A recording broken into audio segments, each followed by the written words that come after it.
News 18 India. ED के सूत्रों के मुताबिक अभी तक हेमंत सोरेन को कानूनी तौर पर कागजों में गिरफ्तार नहीं किया गया है। अभी उन्हें आधिकारिक तौर पर गिरफ्तार नहीं किया गया है। अब उन्होंने इस्तीफा दे दिया है, तो उनसे कुछ देर की पूछताछ के बाद उन्हें गिरफ्तार किया जा सकता है।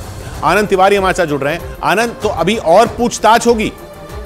जी देखिए किशोर जी, जो ईडी के बड़े अधिकारी हैं उन्होंने अभी न्यूज़ 18 को बताया है कि कुछ ही देर में हेमंत सोरेन की गिरफ्तारी कर ली जाएगी, क्योंकि उन्होंने पहले कहा था कि वो पहले इस्तीफा देंगे तब वो अरेस्ट मेमो पे साइन करेंगे। अब उन्होंने इस्तीफा दे दिया है, तो अभी उन्हें ईडी दफ्तर ले जाया जाएगा और वहां पर उनसे एक अरेस्ट मेमो पे साइन कराया जाएगा। कुछ फॉर्मेलिटीज पूरी की जाएंगी जो गिरफ्तारी के पहले की होती हैं, और उसके बाद उन्हें ऑफिशियल तौर पर गिरफ्तार कर लिया जाएगा। तो किशोर जी, ये कहना जल्दबाजी नहीं होगा कि अभी आगे अगले आधा घंटे के अंदर आधिकारिक तौर पर ईडी हेमंत सोरेन को गिरफ्तार करेगी और उनसे देर रात तक पूछताछ करेगी ईडी के रांची स्थित दफ्तर में। और उसके बाद उन्हें जो एक तय सीमा होता है, उसके बाद उन्हें जो पीएमएलए कोर्ट है उसमें पेश किया जाएगा।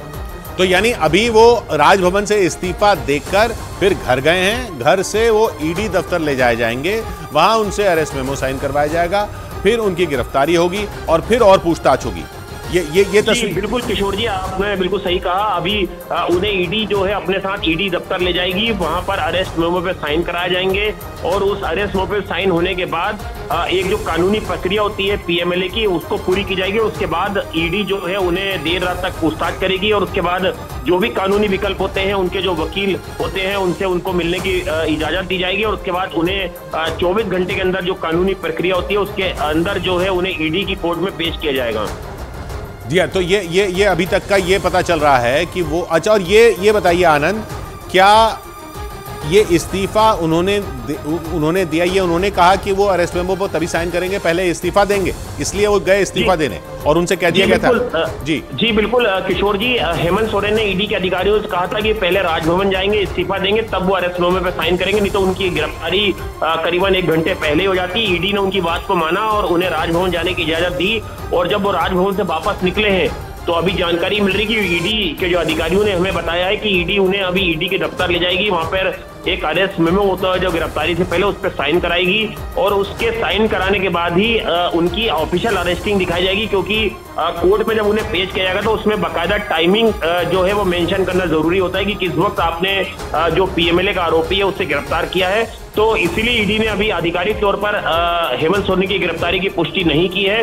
ईडी के अधिकारियों का कहना है कि जब अरेस्ट मेमो पे हेमंत सोरेन साइन कर देंगे तब उनकी ऑफिशियल गिरफ्तारी की पुष्टि की जाएगी और उसके बाद एक तय सीमा जो होती है एक कुछ घंटों की, 24 घंटे की, उसके अंतर्गाल में उन्हें ईडी की जो पीएमएलए कोर्ट है वहां पर पेश किया जाएगा। शुक्रिया आनंद आपका। तो जैसा आनंद तिवारी बता रहे हैं कि ईडी के सूत्रों में बता रहे हैं कि अभी आधिकारिक तौर पर उनको गिरफ्तार नहीं किया गया है। उनको गिरफ्तार किया जा सकता था पहले, लेकिन उन्होंने कहा कि उनको पहले इस्तीफा देंगे, राजभवन जाएंगे और ये पूरी प्रक्रिया हुई जिसमें उनकी पार्टी ने, उनके विधायकों ने विधायक दल का नेता चंपई सोरेन को चुना, फिर वो राजभवन गए हेमंत सोरेन, वहां उन्होंने इस्तीफा दिया उन्होंने। उसके बाद वो अब घर लौट गए हैं। अब वहां से ये खबर आ रही है कि ईडी के सूत्र ये बता रहे हैं कि वो अब ले जाए जाएंगे ईडी के रांची के दफ्तर, वहां वो उनसे साइन करवाया जाएगा अरेस्ट मेमो पर। उसके बाद उनकी आधिकारिक तौर पर गिरफ्तारी होगी, उसके बाद और पूछताछ भी हो सकती है। ये ईडी के हवाले से पता चल रहा है, ईडी के सूत्रों के हवाले से पता चल रहा है कि वहां अभी रात में ये होना है। उधर राजनीतिक घटनाक्रम यह है, जैसा हमने देखा राजभवन में चंपई सोरेन और आलमगीर आलम, कांग्रेस नेता आलमगीर आलम, कांग्रेस के मंत्री भी उस गठबंधन सरकार में, आलमगीर आलम और चंपई सोरेन राजभवन गए। उन्होंने राज्यपाल को बताया, राज्यपाल के सामने दावा किया। विधायक भी लेकर गए थे, लेकिन विधायकों को अंदर ले जाने नहीं दिया गया। उन्होंने दावा किया कि 47 की संख्या उनके साथ है विधायकों की।